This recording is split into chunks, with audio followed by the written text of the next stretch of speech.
It started a month ago. 1 minute, I was driving to work. The next, I woke up in my bed. 24 hours had vanished. Gone. Panic didn't just rise. It swallowed me whole. My boss didn't care about my memory lapses. After I missed work 2 more times following the warning, because I forgot I even had a job, he fired me. So I went to the hospital. I sat on the crinkly paper of the exam table, swinging my legs, trying to laugh it off. Maybe I'm just getting old, right? Premature senility. Dr. Smith didn't smile. He ran tests. Endless, exhausting tests. When he finally walked back in, he held a piece of paper that would end my life. Alzheimer's. I stared at the word until it blurred. Doctor, my voice sounded tinny, like it was coming from a radio in another room. I'm 28. That's a grandma disease. Dr. Smith sighed. It was a heavy, pitying sound. Early onset familial Alzheimer's. It's rare in someone your age, Arya, but the scans don't lie. His mouth kept moving. He talked about genetics, head trauma, something about probabilities. I didn't hear a word. A high-pitched ringing screamed in my ears. How long? I interrupted, gripping the edge of the table until my knuckles turned white. How long do I have before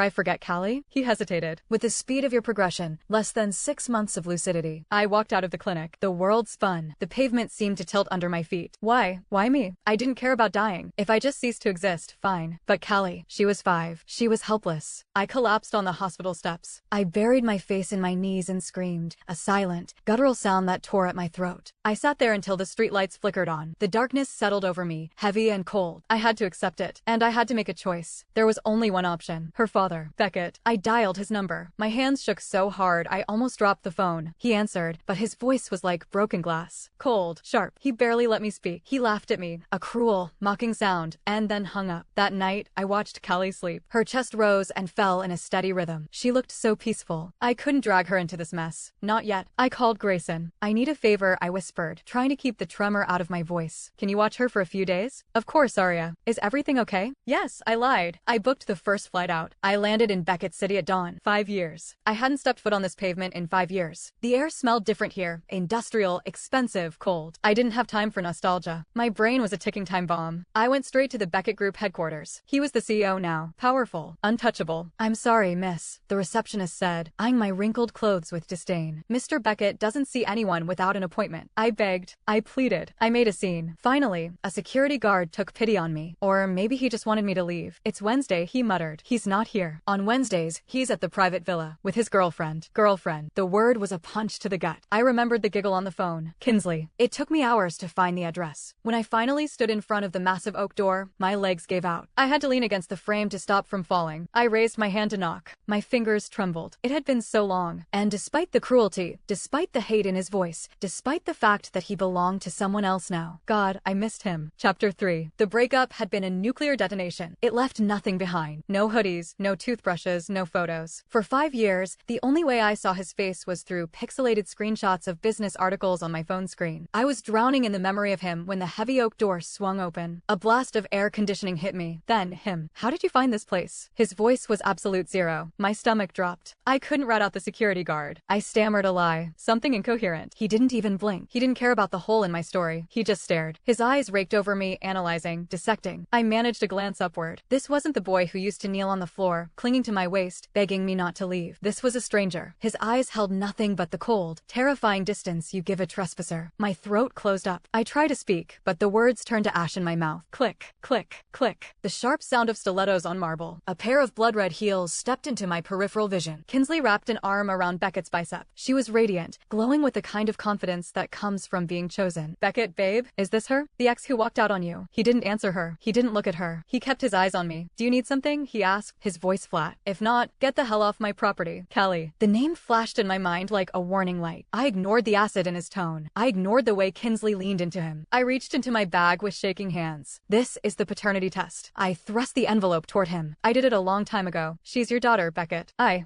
can't take care of her anymore. Personal reasons. I need you to take her. He barely glanced at the paper. A smile touched his lips. It wasn't happy. It was cruel. How do I know you didn't print this off the internet? The air left my lungs. He saw the color drain from my face. His smile widened, sharp as a knife's edge. He pulled Kinsley tighter against his side. His fingers splayed across her waist, a possessive, deliberate display. He nuzzled her hair, eyes still locked on mine, daring me to react. I swallowed the bile rising in my throat. I pulled out the photo. Just look, I pleaded, my voice cracking. Look at her nose. Look at her mouth. She is your carbon copy. Beckett, please. Callie is your daughter. He turned his head away. He wouldn't even grant the image a second of his time. 5 years ago, when I begged for a family, you looked me in the eye and told me the kid wasn't mine. He spat. The ice in his voice cracked, revealing pure, molten rage. And now? What? You're bored of playing single mom. You want to unload your burden on me and claim she's mine. He stepped back, hand on the door handle. Arya, do you really think I'm that stupid? Slam. The heavy wood swung shut. I didn't move fast enough. The rough edge of the door caught my wrist. It scraped the skin raw. A jagged patch of skin tore away.